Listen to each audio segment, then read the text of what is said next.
Hai, Assalamualaikum warahmatullahi wabarakatuh. Perkenalkan, kami dari kelompok 4 yang beranggotakan saya sendiri, Alfia Nur Aini, dan teman saya Ahmad Nurwakid serta Aminatul Zuriyah akan membawakan materi SKI di MTS atau MA dengan materi utamanya yakni kemajuan peradaban Islam pada masa dinasti Abbasiyah. Baik, langsung saja ya.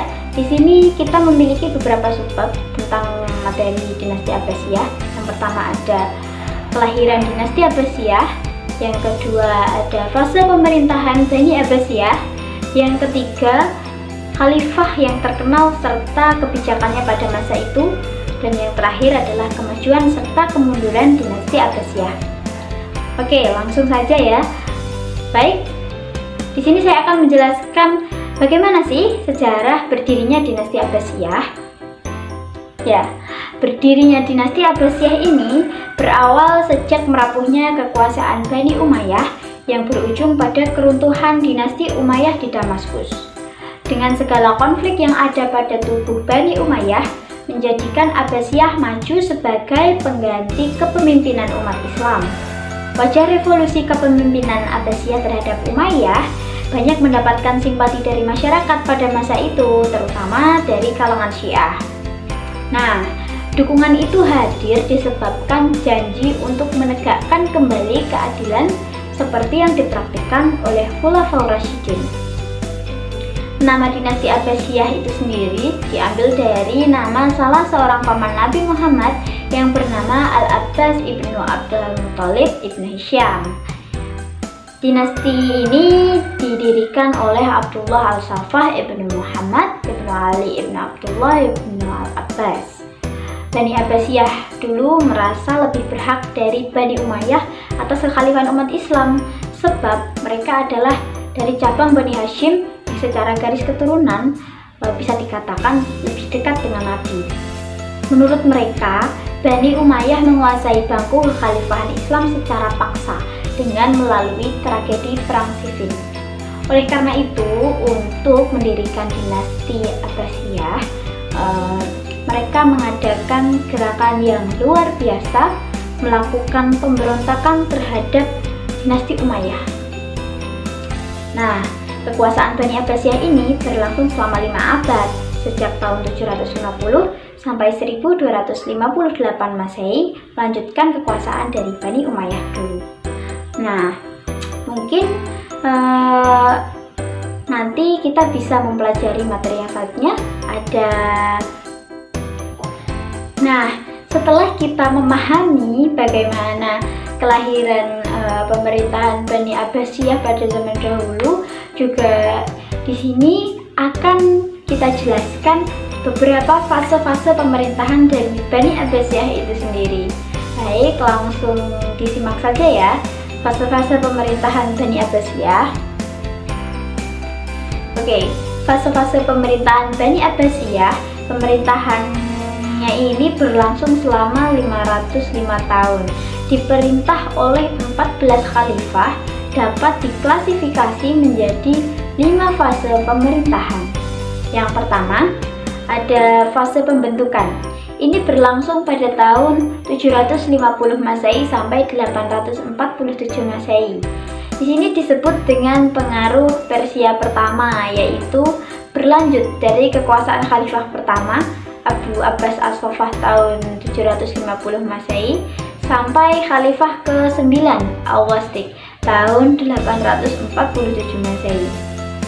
Yang kedua, fase kedua ini berlangsung pada tahun 847 sampai 945 Masehi. Fase ini dikenal dengan pengaruh kekuasaan Turki pertama. Fase ini dimulai dari Khalifah ke-10 Al-Mutawakkil, yakni fase ini banyak pembesar istana berasal dari bangsa Turki, terutama yang bekerja sebagai pengawal istana dan pengawal khalifah. Selanjutnya ada fase ketiga, tahun 945 sampai 1055 Masehi. Fase pengaruh dinasti Buwaidi atau disebut juga pengaruh Persia kedua ini dikenal dengan masa disintegrasi di kekuasaan dinasti Abbasiyah dan Mulukut Tawaif di dinasti Umayyah II Andalusia. Yang keempat adalah berlangsung tahun 1055 Masehi sampai dengan 1194 Masehi. Dalam sejarah fase keempat ini disebut dengan fase kekuasaan Bani Saljuk, atau dalam sejarah sering juga disebut juga dengan nama fase pengaruh Turki kedua. Lanjut ya, untuk fase kelima tahun 1994 sampai 1258 Masehi. Fase ini dikenal dalam sejarah perkembangan Islam sebagai fase lemah sampai fase hancurnya kekuasaan Islam hingga berakhirnya gemerlap peradaban Islam. Nah, dari beberapa fase tadi sudah dijelaskan ya. Semoga bisa memahami materinya, dan kita masih ada beberapa materi lagi yang nanti akan dijelaskan selanjutnya oleh rekan saya. Nanti akan ada khalifah-khalifah yang terkenal serta kebijakannya, dan juga masih ada kemajuan serta kemunduran dari pemerintahan Bani Abbasiyah itu sendiri. Baik, nanti akan dilanjut oleh teman saya untuk materi selanjutnya.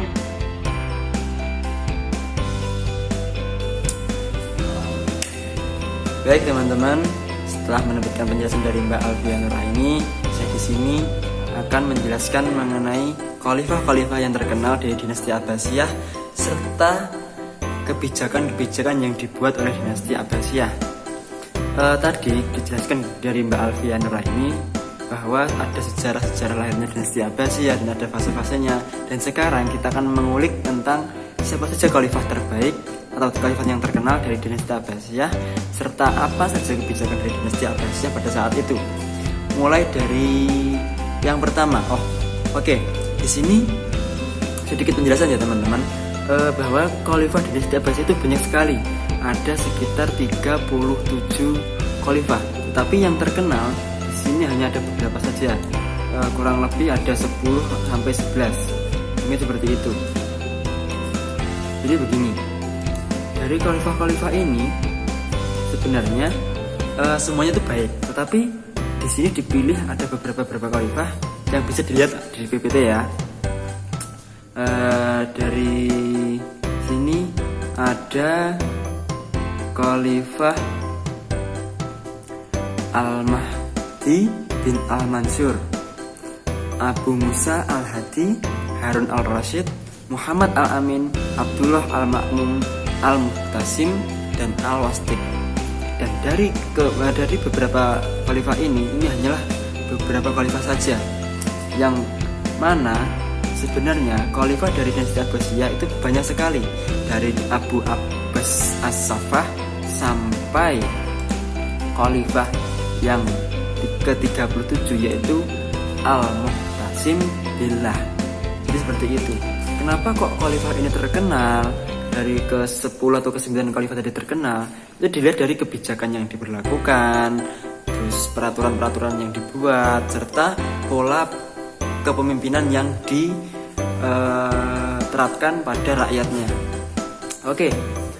Mungkin sampai di sini saja yang mengenai khalifah terkenal. Lanjut ke kebijakan-kebijakan dinasti Abbasiyah. Di sini ada beberapa poin. Yang pertama, langsung saja ya, memindahkan pusat kekuasaan Bani Abbasiyah dari Damaskus ke Baghdad. Yang kedua, kota Baghdad sebagai kekuasaan Abbasiyah dibuka menjadi kota pintu terbuka untuk semua peradaban dari berbagai bangsa. Jadi berbagai bangsa itu bisa masuk ke Baghdad ya. Selanjutnya yang akan diangkat menjadi khalifah harus berbangsa Arab asli. Jadi di sini menjaga keturunan, mungkin ya, menjaga sanad dari Arab.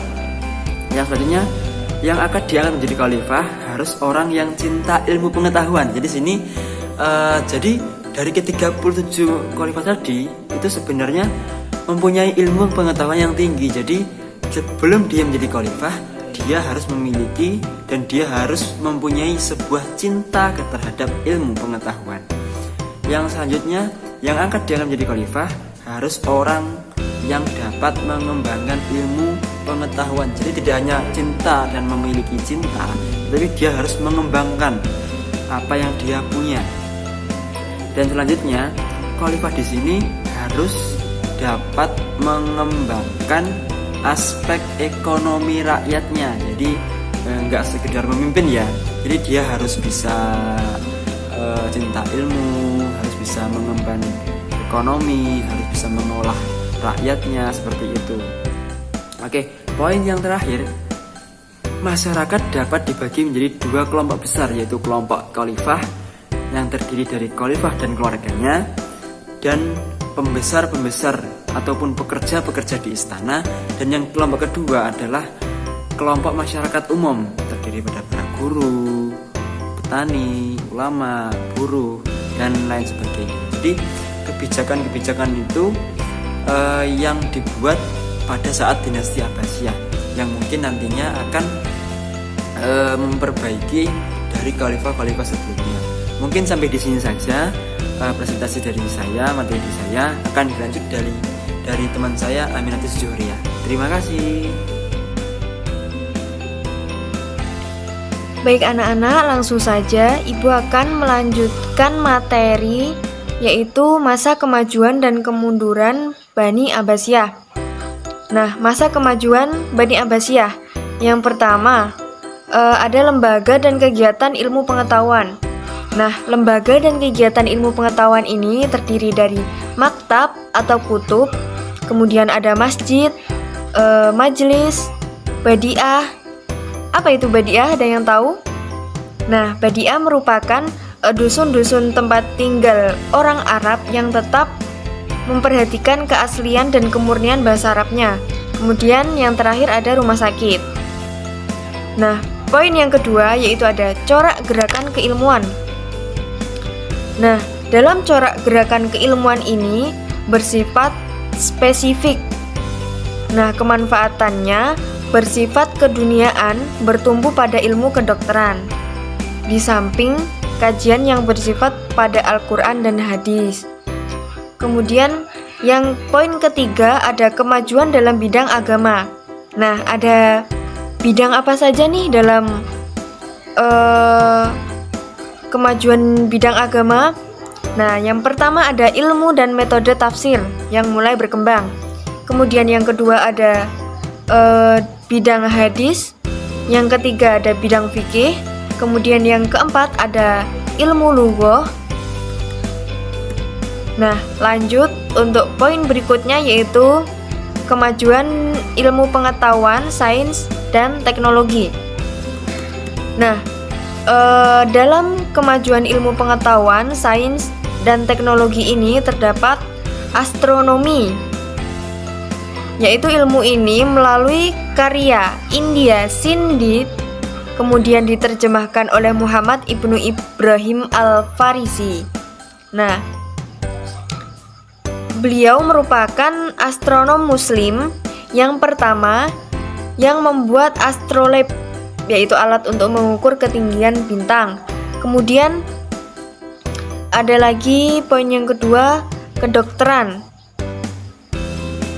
Nah, poin yang ketiga yaitu ilmu kimia.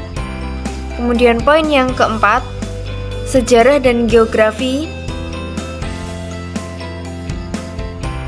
Nah, dalam sejarah dan geografi ini, pada masa Bani Abbasiyah, sejarawan yang ternama yaitu ada Ahmad Al-Yaqubi, Abu Ja'far Muhammad bin Ja'far bin Jarir Al-Tabari. Ya, namanya panjang sekali ya ini. Kemudian poin berikutnya yaitu perkembangan politik dan ekonomi. Nah, pada masa pemerintahan Abbasiyah, periode pertama, kebijakan-kebijakan politik yang dikembangkan antara lain ada memindahkan ibu kota dari Damaskus ke Baghdad, kemudian memusnahkan keturunan Bani Umayyah, kemudian ada lagi merangkul orang-orang Persia, kemudian ada lagi dalam rangka politik itu memperkuat diri. Kemudian poin selanjutnya, dalam masa permulaan pemerintah Abbasiyah itu pertumbuhan ekonomi dapat dikatakan cukup stabil. Nah, kemudian di sektor pertanian daerah-daerah pertanian itu diperluas di segenap wilayah negara. Terus bendungan-bendungan dan digali di kanal-kanal sehingga tidak ada daerah pertanian yang tidak terjangkau dengan irigasi. Kemudian di sektor perdagangan. Nah, kota Baghdad di samping sebagai kota politik, agama dan kebudayaan juga merupakan kota perdagangan yang terbesar di dunia pada saat itu. Nah, itu tadi mengenai kemajuan-kemajuan Bani Abbasiyah. Kemudian apa sih masa kemunduran Bani Abbasiyah? Nah, penyebab kemunduran Bani Abbasiyah dikelompokkan menjadi dua faktor, yaitu dari faktor eksternal dan internal. Nah, Ibu akan menjelaskan dari faktor internal dahulu, yaitu yang pertama, adanya persaingan tidak sehat di antara beberapa bangsa yang terhimpun dalam Daulah Abbasiyah, terutama bangsa Arab, Persia, dan Turki. Kemudian poin selanjutnya yaitu terjadinya perselisihan pendapat di antara kelompok pemikiran agama yang ada dan berkembang menjadi pertumpahan darah. Nah, kemudian ada lagi munculnya dinasti-dinasti kecil sebagai akibat perpecahan sosial yang berkepanjangan. Dan ada lagi yang terakhir yaitu terjadinya kemerosotan tingkat perekonomian sebagai akibat dari bentrokan politik. Nah, itu tadi dari faktor internalnya. Kemudian ada faktor eksternalnya, yaitu yang poin pertama, berlangsungnya perang salib yang berkepanjangan dalam beberapa gelombang. Dan yang kedua yaitu adanya sebuah pasukan Mongol dan Tartar yang dipimpin langsung oleh Hulagu Khan.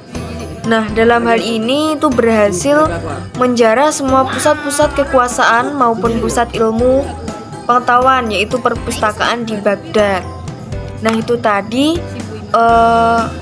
faktor eksternalnya.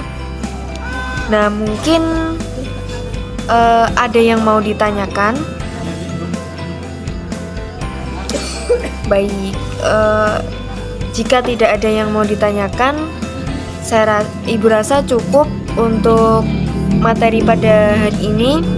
Apabila ada kekurangan, ada salah kata, Ibu mohon maaf yang sebesar-besarnya. Usikum wa nafsi bitaqwallah. Wassalamualaikum warahmatullahi wabarakatuh.